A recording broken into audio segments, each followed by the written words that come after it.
생애빛 5분 산책에 오신 여러분들을 환영합니다. 사람이 어떻게 하나님 앞에 옳은 자가 될 수 있을까요?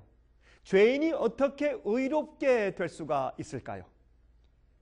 여러분, 회개를 통해서만 인간이 하나님께로 나아갈 수 있으며 의롭게 될 수가 있습니다. 죄되고 악한 마음은 하나님을 볼 수가 없게 만들기 때문에 그렇습니다. 그런데 회개라는 것은 죄를 슬퍼하고 죄에서 떠나는 것을 의미합니다. 죄에 대한 슬픈 마음만 가진 것이 아니라 죄에서 떠나는 것입니다. 우리가 죄가 얼마나 악한 것인지 깨닫지 못하면 죄를 버리지 않게 될 것이요, 또한 진심으로 죄에서 떠나지 않으면 우리 생에 진정한 변화가 있을 수가 없게 되는 것입니다. 여러분, 회개의 참뜻을 이해하지 못하는 자들이 참 많이 있습니다. 많은 사람은 저희의 악행이 저희 자신에게 고통을 주게 되거나 안 좋은 결과를 초래할까 봐 두려워서, 무서워서 저희가 범죄한 것을 후회하고 혹은 외모적인 변화를 나타내기도 합니다. 그러나 이것은 성경상 의미로서는 저희가 하는 진정한 회개가 아닙니다. 그러한 사람들은 죄 자체보다도 죄로 인해서 생기는 그 고통, 결과를 슬퍼하는 것입니다. 에서가 장자의 명분을 영구히 잃어버린 것을 알게 되었을 때 슬퍼한 것이 바로 그런 종류입니다. 또한 발람은 칼을 빼어들고 자기의 가는 길에 선 천사를 보고 두려워서 자기 생명을 잃을까 봐 염려하여서 자기 죄를 자백했습니다. 그러나 그는 진정으로 죄를 회개하지도 않았고 목적을 변하지도 않았고 악을 미워하지도 않았습니다. 그것은 회개가 아닙니다. 가룟 유다도 자기의 주를 판 후에 부르짖기를 내가 무지한 피를 팔고 죄를 범했도다 라고 말을 했지만 그러나 그는 진정한 회개를 한 것은 사실 아니었습니다. 그러나 사람의 마음이 하나님의 성령의 감화에 마음 문을 열 때에는 양심이 각성되고 하늘과 하나님의 왕국의 기초가 되는 하나님의 신성한 계명들의 깊은 뜻과 신성성을 깨닫기 시작하게 됩니다.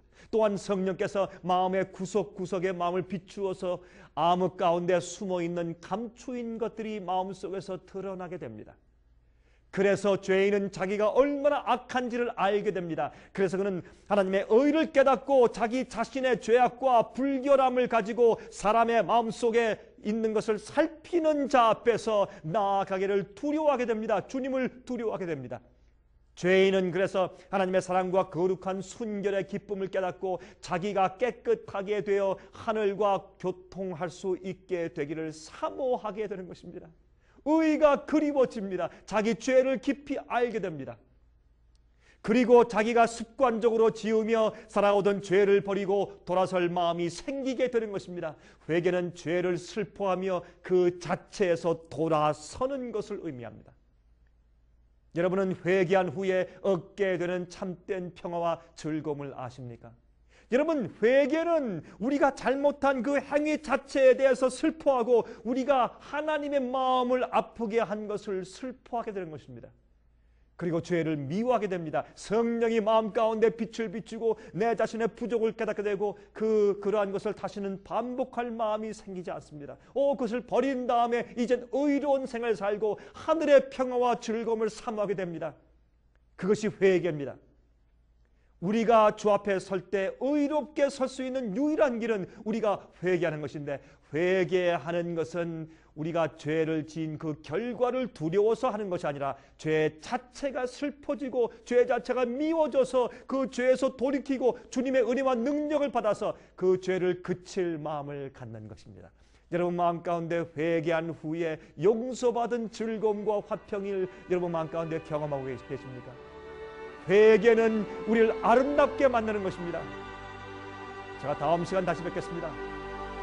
안녕히 계십시오.